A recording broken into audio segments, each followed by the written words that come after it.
এবারে বলি be verb কোনগুলো, you have to know about the be verb. Be verb কোনগুলো স্যার?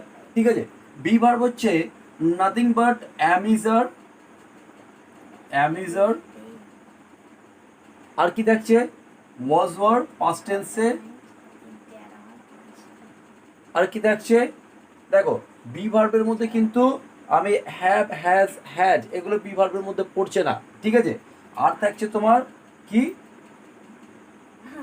উইল বি, এর মধ্যে যে বি ই নিচে আমি যদি উইলটাকে বাদ দিয়ে দিই, হ্যাঁ বি ভার্ব এর নিজেই থাকছে, মানে অ্যামিজার, ওয়াজ ওয়ার আর বি এই তিনটে থাকবেই থাকবে। এই তিনটে যদি থাকে তবেই জানবে যে প্যাসিভ, আর এই তিনটে যদি না থাকে তাহলে জানবে অ্যাক্টিভ। হ্যাঁ, এবার শর্ত কি, এই তিনটে থাকলেই কি প্যাসিভ হয়ে যাবে?